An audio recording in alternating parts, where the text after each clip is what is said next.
Hello students, today I am going to discuss about chapter 8 Microbes in Human Welfare। तो चलिए इस chapter को start करते हैं। माइक्रोस्कोपिक प्लांट्स एंड एनिमल्स को छोड़कर माइक्रोब्स हमारे अर्थ पर बायोलॉजिकल सिस्टम के मेजर कंपोनेंट्स होते हैं। So do you remember which kingdom among the living organism contain micro organism? कौन सा किंगडम है जो कि माइक्रो ऑर्गेनिज्म को कंटेन करके रखता है? तो सबसे पहले हम पढ़ते हैं मोनेरा। मोनेरा में बैक्टीरिया आते हैं जो कि माइक्रो ऑर्गेनिज्म हैं, लेकिन इसके अलावा प्रोटिस्टा है जिसमें हम यूनिसेलुलर यूकैरियोट्स की बात करते हैं। नेक्स्ट आता है हमारा फंजाई। फंजाई में हम यीस्ट को पढ़ते हैं as a unicellular micro organism. And plantae में एल्गी आती है आपकी क्लेमाइडोमोनास जो कि यूनिसेलुलर एल्गी है। तो इन सभी किंगडम्स में हम यूनिसेलुलर माइक्रो ऑर्गेनिज्म के एग्जाम्पल देख लिए हमने कि मोनेरा में बैक्टीरिया है, प्रोटिस्टा में यूनिसेलुलर यूकैरियोट्स हैं, फंजाई में सिर्फ यीस्ट है जो कि यूनिसेलुलर माइक्रो ऑर्गेनिज्म है, एंड प्लांटी में क्लेमाइडोमोनास एल्गी है जो कि यूनिसेलुलर है। तो किंगडम मोनेरा में आपका बैक्टीरिया है जो कि माइक्रोस्कोपिक ऑर्गेनिज्म है, एंड प्रोटिस्टा में अमीवा, पैरामीशियम, ये सभी यूनिसेलुलर माइक्रो ऑर्गेनिज्म हैं। किंगडम फंजाई में आपका यीस्ट है जो माइक्रोस्कोपिक है, और प्लांटी में हमारा क्लेमाइडोमोनास है। तो जो हमारे माइक्रो ऑर्गेनिज्म होते हैं वो हर जगह प्रेजेंट होते हैं, चाहे आपका सॉइल हो, वाटर हो, एयर हो, यहाँ तक कि हमारी बॉडी के अंदर भी माइक्रो ऑर्गेनिज्म मिलते हैं, या फिर एनिमल और प्लांट की बॉडीज़ में भी हमें माइक्रो ऑर्गेनिज्म देखने को मिलते हैं। लेकिन माइक्रो ऑर्गेनिज्म आपको ऐसी जगह भी प्रेजेंट मिलते हैं जहाँ की कोई भी लाइफ एग्जिस्ट ही नहीं करती, मतलब they are present even at site no life form exist. ऐसी जगह जहाँ कोई भी लाइफ एग्जिस्ट ही नहीं करती। फॉर एग्ज़ाम्पल थर्मल वेंट्स, जहाँ पर कि टेम्परेचर बहुत ज़्यादा हाई होता है, या फिर deep in the soil under the layers of snow several metres thick. इन जगह पर भी आपके माइक्रो ऑर्गेनिज्म ईजीली सर्वाइव करते हैं। तो इन माइक्रो ऑर्गेनिज्म का नाम है आर्कीबैक्टीरिया। आर्कीबैक्टीरिया ऐसे माइक्रो ऑर्गेनिज्म मीन्स ऐसे बैक्टीरिया हैं जो कि एक्सट्रीम कंडीशन में ईजीली सर्वाइव कर सकते हैं। हाईली एसिडिक इन्वायरमेंट में मिलने वाला आर्कीबैक्टीरिया का एग्जाम्पल है thermo acidophiles, and high temperature में सर्वाइव करने वाले बैक्टीरिया का नाम है थर्मस एक्वाटिकस। ये ऐसे बैक्टीरिया हैं जो कि एक्सट्रीम कंडीशंस में भी सर्वाइव कर सकते हैं। माइक्रोब्स डाइवर्स फॉर्म में मिलते हैं, मीन्स डाइवर्सिटी है, काफ़ी वैरायटी में आपको माइक्रो ऑर्गेनिज्म मिलते हैं।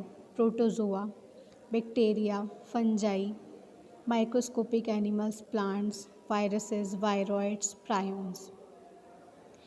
ये जो वायरसेस, वायरॉइड्स एंड प्रायोन्स हैं, ये होते तो नॉन सेलुलर हैं लेकिन माइक्रो ऑर्गेनिज्म है ये। इसको हम कहते हैं कि ये सेल थ्योरी के एक्सेप्शंस हैं। सेल थ्योरी के एक्सेप्शन इसको हम क्यों कहते हैं? क्योंकि ये नॉन सेलुलर होते हैं, मीन्स ये सेल से मिलकर ही नहीं बने होते। Virus made up of nucleic acid and protein. Virus हमारा न्यूक्लिक एसिड और प्रोटीन से मिलकर बनता है। वायरॉइड्स आपका आरएनए है। प्रायोन सिर्फ प्रोटीन पार्टिकल है, इसको हम प्रोटीन इन्फेक्शियस एजेंट कहते हैं। हमारे माइक्रो ऑर्गेनिज्म अगर हम नेक्ड आई से देखें तो हमें नहीं दिखते हैं। अगर हमें इनको देखना है, फॉर एग्ज़ाम्पल हम सिंगल बैक्टीरिया को देखना चाहते हैं, तो हमें इसके लिए क्या करना पड़ेगा? माइक्रोस्कोप की नीड होती है। माइक्रोस्कोप की हेल्प से ही हम सिंगल बैक्टीरिया को ऑब्जर्व कर सकते हैं। लेकिन अगर हम इनको कॉलोनीज़ में देखें तो हम इजीली इनको देख सकते हैं, मींस नेक्ड आई से भी हम कॉलोनीज़ इनकी देख सकते हैं। कॉलोनीज़ कैसे बनती हैं? हम पेट्री डिस्क लेंगे और पेट्री डिस्क में न्यूट्रिटिव मीडिया रखते हैं और फिर ऑप्टिमम टेम्परेचर में स्ट्रिकिंग करके इन बैक्टीरिया या फिर यूनिसेलुलर फंगस की कॉलोनीज़ बन जाती हैं, मींस कॉलोनीज़ ग्रो कर जाती हैं। तो ये हमें नेक्ड आई से भी दिख सकती हैं।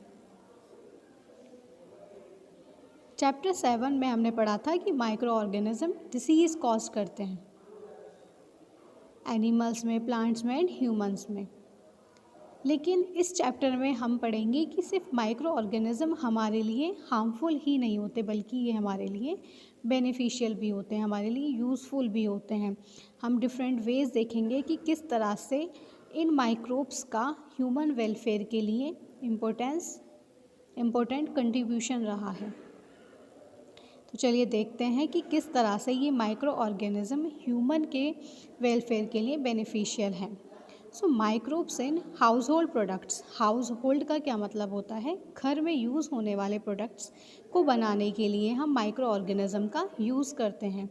एक common example, production of curd from milk, means milk से कर्ड का प्रोडक्शन हमारे माइक्रो ऑर्गेनिज्म की हेल्प से होता है।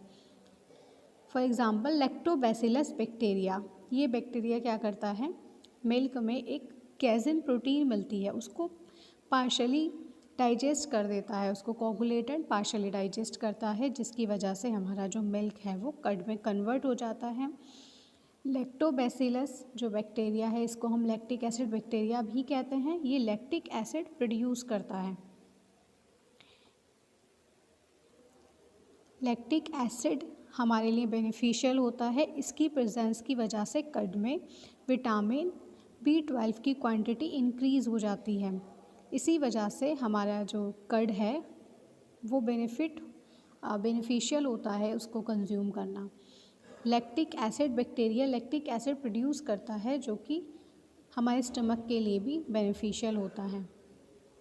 Have anti microbial activity of LAB against pathogen as well as their toxic metabolites, इसको हम लैब बोलते हैं लैक्टिक एसिड बैक्टीरिया को, जो कि इसके पास माइक्रोबियल एक्टिविटी होती है, अदर पैथोजन होते हैं जो हमारे बॉडी में डिसीज़ कर सकते हैं, ये उसको किल कर देता है। नेक्स्ट हम देखते हैं कि जिस तरह से लैक्टिक एसिड बैक्टीरिया फर्मेंटेशन में यूज़ होता है और फर्मेंटेशन के थ्रू वो हमारा मिल्क से कर्ड में कन्वर्ट करवाता है, तो इसी तरह से और भी बैक्टीरिया या फंजाई हम इस चैप्टर में देखेंगे जो कि यूज़ होते हैं एज ए फर्मेंटर्स। फर्मेंटेशन क्या होता है, फर्मेंटेशन एक ऐसा प्रोसेस होता है जो कि ऑक्सीजन की एब्सेंस में किया जाता है। ऑक्सीजन की एब्सेंस में फर्मेंटेशन में आपके by product CO2, ethanol, lactic acid, इस तरह से बाई प्रोडक्ट बनते हैं और ये ऑक्सीजन के एब्सेंस में होता है। चलिए देख लेते हैं और भी फर्मेंटेशन के एग्जांपल। इडली या डोसा जब हम बनाते हैं तो इसका जो हम डो रेडी करते हैं, उस डो में हम देखते हैं कि एक पफ्ड अप अपीयरेंस हमें दिख रहा है, मतलब फूला हुआ हमें आटा दिखता है। तो ये क्यों हो रहा है, due to production of CO2 gas. CO2 gas की प्रोडक्शन की वजह से हमें ये पफ्ड अप अपीयरेंस दिखता है डो के अंदर। तो अगर हम इडली या डोसा का डो बनाते हैं, उसमें जो फर्मेंटेशन करते हैं, उन बैक्टीरिया का नाम स्ट्रेप्टोकोकस बैसिलस ल्यूकोनोस्टर होता है। So can you tell which metabolic pathway is taking place resulting in the formation of CO2? तो ये जो CO2 का फॉर्मेशन हो रहा है, इसमें मतलब क्या होता है, किस तरह का हम कह सकते हैं कि मेटाबॉलिक जो पाथवे है इसमें क्या चल रहा है। Yes, you can tell which metabolic pathway is taking place when CO2 is formed depending on whether oxygen is present. तो इसमें हम देखते हैं कि अगर ऑक्सीजन प्रेजेंट होगा तो पाथवे चेंज हो जाता है, फिर हमारा एरोबिक पाथवे होता है जो कि फर्मेंटेशन नहीं है। लेकिन अगर CO2 फॉर्म्ड हो रही है तो वो किस पर डिपेंड कर रही है, ऑक्सीजन पर। मतलब अगर ऑक्सीजन एब्सेंट है तो हमारा एनारोबिक पाथवे चलेगा, और अगर एनारोबिक मीन्स फर्मेंटेशन होगा, और अगर ऑक्सीजन प्रेजेंट है तो हमारा फर्मेंटेशन नहीं होता है। ऑक्सीजन की एब्सेंट पर ये पाथवे चलता है, मीन्स ऑक्सीजन पर डिपेंड है हमारा ये मेटाबॉलिक पाथवे जो कि हम पढ़ रहे हैं। अगर ऑक्सीजन है तो नहीं होगा, और ऑक्सीजन की एब्सेंस में ये पाथवे चलता है। फॉर एग्जांपल हम देखते हैं ना कि जब एक्सरसाइज वगैरह करते हैं तो उसकी वजह से बॉडी में ऑक्सीजन की कमी हो जाती है, जिस वजह से लैक्टिक एसिड प्रोड्यूस होने लगता है हमारी मसल सेल्स में। तो मसल सेल में कौन सा प्रोसेस चल रहा होता है, एनारोबिक पाथवे मीन्स फर्मेंटेशन, जिसमें कि ऑक्सीजन की एब्सेंस में हमारी मसल सेल्स में लैक्टिक एसिड प्रोड्यूस होने लगता है, जिस वजह से बॉडी में या फिर हमारी मसल्स पेन वगैरह होना शुरू हो जाता है। तो ये प्रोसेस हमारा ऑक्सीजन की एब्सेंट में देखने को मिलता है। ऑक्सीजन की एब्सेंस में ये प्रोसेस होता है। Where do you think the bacteria for these fermentation come from? तो ये जो बैक्टीरिया हैं ये कहाँ से आते हैं? The process of fermentation bacteria are already present in the environment.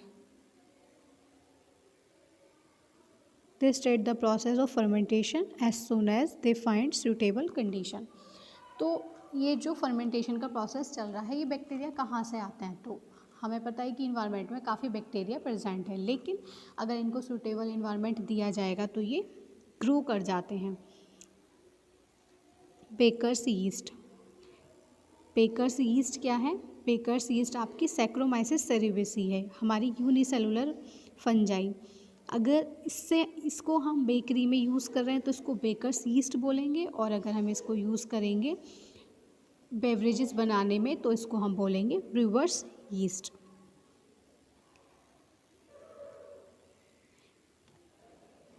इसके अलावा और भी जगह हमें फर्मेंटेशन का प्रोसेस देखने को मिलेगा। फॉर एग्ज़ाम्पल एक टोडी ड्रिंक होती है। ये टोडी ड्रिंक एक ट्रेडिशनल ड्रिंक है जो कि हमारे साउथ इंडिया का एक पार्ट है। साउथ इंडिया में कुछ जगह ये टोडी ड्रिंक बनाई जाती है। तो ये फर्मेंटेशन के थ्रू बनती है, जिससे फॉर एग्ज़ाम्पल पाम से सैप लिया जाता है, मतलब रस लिया जाता है, उसको फर्मेंट किया जाता है और टोडी ड्रिंक बनाई जाती है। इसमें भी कुछ बैक्टीरिया वगैरह इन्वॉल्व होते हैं। इसके अलावा फ़िश, सोयाबीन, बैम्बू शूट्स, इन सब फूड को बनाने के लिए, इनसे फूड बनाने के लिए भी माइक्रो ऑर्गेनिज़म को यूज़ किया जाता है फर्मेंटेशन के लिए। Cheese is one of the oldest food item in which microbes were used. Different variety of cheese have characteristic flavor, taste and texture. So चीज़ को बनाने के लिए भी माइक्रो ऑर्गेनिज़म का यूज़ किया जाता है। उस चीज़ में भी फर्मेंटेशन किया जाता है जिससे कि उसका फ्लेवर अच्छा हो, टेक्सचर चेंज हो, टेस्ट चेंज हो। तो फॉर एग्ज़ाम्पल हम देखेंगे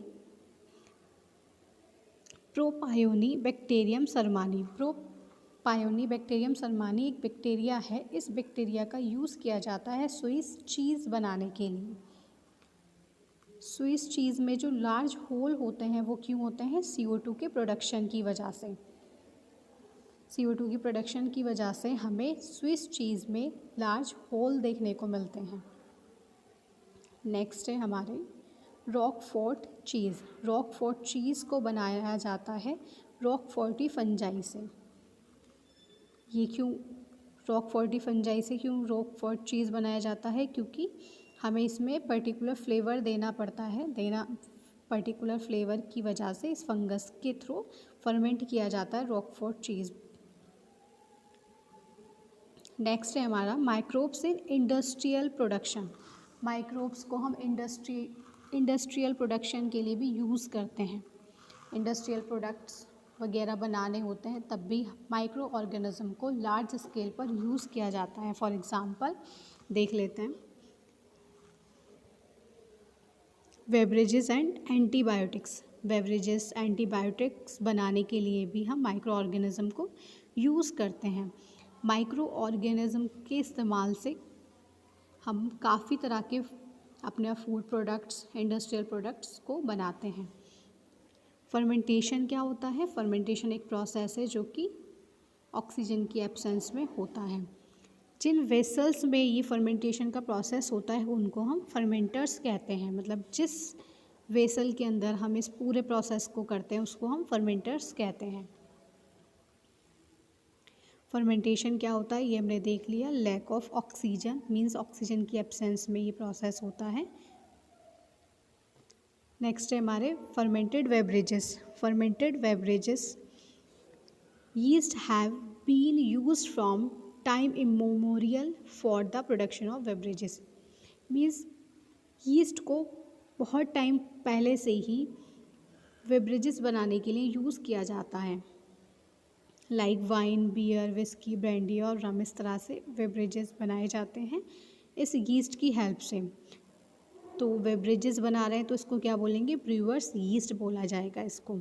for example, use for fermented malted cereals and fruit juice to produce ethanol. Ethanol बनाने के लिए हम इस सैक्रोमाइसिस सेरेवेसी यीस्ट को यूज़ करते हैं। So do you recollect the metabolic reaction which result in the production of ethanol by yeast. तो कौन सा प्रोसेस है, एनारोबिक रेस्पायरेशन। ये क्वेश्चन पूछा गया है इसमें। Beverages made with distillation and without distillation. तो ये जो बेवरेजेस बनाई जाती हैं, ब्रूअर्स यीस्ट जिसमें हम यूज़ कर रहे हैं, इसमें 2 तरह के प्रोसेस होते हैं, तब जाकर हमारा इथेनॉल बनता है, मीन्स हमारी अल्कोहल बनती है। एक होता है आपका डिस्टिलेशन प्रोसेस, एक होता है विदाउट डिस्टिलेशन। डिस्टिलेशन में हम देखते हैं ब्रेंडी, विस्की एंड रम ये बनाए जाते हैं। डिस्टिलेशन का मतलब है कि इसमें अल्कोहल की क्वांटिटी आपको हाई मिलेगी, लेकिन विदाउट डिस्टिलेशन में आपको अल्कोहल की क्वांटिटी कम मिलती है। नेक्स्ट है हमारा एंटीबायोटिक। एंटीबायोटिक, एंटीबायोटिक का क्या मतलब है, एंटीबायोटिक का मतलब है anti means against, biotic means life, against life, life के अगेंस्ट हम इसको क्या कहा जाता है, मीन्स लाइफ के अगेंस्ट, किसकी लाइफ के अगेंस्ट बात चल रही है, माइक्रो ऑर्गेनिज्म की, जो कि डिसीज़ कॉज करते हैं, उनकी लाइफ को ख़त्म करने के लिए एंटीबायोटिक बनाई जाती है। With reference to human they are pro life not against. Human के लिए ये यूज़ की जाती है, मीन्स ह्यूमन के बेनिफिट के लिए, क्योंकि कोई ह्यूमन को कोई डिसीज़ वगैरह हो गई, फॉर एग्जांपल टाइफाइड हो गया या इस तरह की डिसीज़ हो जाती है, तो उसमें एंटीबायोटिक यूज़ की जाती हैं, क्योंकि एंटीबायोटिक्स के थ्रू क्या होता है, जो बैक्टीरिया वगैरह होते हैं उनको किल किया जाता है, मीन्स उनकी लाइफ के अगेंस्ट एंटीबायोटिक है। Antibiotics are chemical substances which are produced by some microbes and can kill or retard the growth of other disease causing microbes. Means antibiotics क्या है, एक केमिकल सब्सटेंस है जो कि किससे प्रोड्यूस किया जा रहा है, कुछ माइक्रोब्स से प्रोड्यूस किया जा रहा है, और ग्रोथ किसकी रोकी जा रही है, मीन्स किसको किल या फिर ग्रोथ इनकी रोकी जा रही है, जो कि माइक्रोब्स डिसीज़ कॉज करते हैं। ठीक है, तो एंटीबायोटिक क्या है, एक ऐसा केमिकल सब्सटेंस है जो कि कुछ माइक्रोब्स से ही प्रोड्यूस किया जाता है, किस लिए, कुछ डिसीज़ कॉजिंग माइक्रोब्स की ग्रोथ को रोकने के लिए या फिर उनको किल करने के लिए। सो कॉमनली यूज्ड एंटीबायोटिक है आपकी पेनिसिलिन एंटीबायोटिक। इसको हम फर्स्ट एंटीबायोटिक कहते हैं, जो कि जिसको डिस्कवर किया था अलेक्जेंडर फ्लेमिंग ने। It was chance discovery. Chance discovery means ऐसा सोचा नहीं था कि इस तरह से वो कोई एंटीबायोटिक डिस्कवर करेंगे, बट इसकी डिस्कवरी हो गई थी। कैसे, अलेक्जेंडर फ्लेमिंग अपनी लैब में काम कर रहे थे, उन्होंने पेट्री डिस्क में एक स्टेफाइलोकोकाई बैक्टीरिया को ग्रो करा रखा था, जिस पे वो अपना काम कर रहे थे। तो एक दिन उन्होंने उस पेट्री डिस्क को अनवॉश्ड ही छोड़ दिया। अब नेक्स्ट डे जब वो लैब में वापस आए तो उन्होंने देखा कि ये जो बैक्टीरिया उनके पेट्री डिस्क में था, स्टेफाइलोकोकाई बैक्टीरिया, उसके आसपास कुछ ग्रीन कलर की मोल्ड उनको दिखा कि कुछ ग्रीन कलर का सब्सटेंस है जो कि ग्रो हो रहा है। तो वो जो ग्रीन कलर का था वो था आपका पेनिसिलियम नोटेटम। वो पेनिसिलियम नोटेटम एक टॉक्सिन रिलीज़ कर रहा था जिसका नाम पेनिसिलिन रखा था उस टाइम। और ये पेनिसिलिन क्या कर रहा था, ये उस बैक्टीरिया की ग्रोथ को रोक रहा था। वहाँ से बैक्टीरिया कुछ गायब हो रहे थे, इनको बीच में पैचेस दिख रहे थे, जिससे इन्होंने देखा कि ये जो फंगस, ये कुछ ऐसा सब्सटेंस है, जब तक इनको नहीं पता था कि क्या ग्रो कर रहा है ये ग्रीन कलर का, लेकिन इनको इतना समझ आ गया था कि ये कुछ ऐसा केमिकल है जिसकी वजह से बैक्टीरिया किल हो रहे हैं। तो जब स्टार्टिंग में अलेक्जेंडर फ्लेमिंग ने इसको डिस्कवर किया था, तब इसको ज़्यादा पोटेंशियल, इसकी फुल पोटेंशियल नहीं मिला था पेनिसिलिन को, लेकिन फुल पोटेंशियल कब मिला था, जब Ernest Chain and Howard Florey नाम के एक साइंटिस्ट थे, उन्होंने इस पेनिसिलिन एंटीबायोटिक को यूज़ किया था वर्ल्ड वार सेकेंड में जब अमेरिकन सोल्जर्स को चोट वगैरह लगती थी, उनके ट्रीटमेंट के लिए इस पेनिसिलिन एंटीबायोटिक को यूज़ किया गया था। इसके लिए फ्लेमिंग, चैन और फ्लोरे को एक अवार्ड दिया गया था, मतलब नोबल प्राइज़ दिया गया था इनको 1945 में।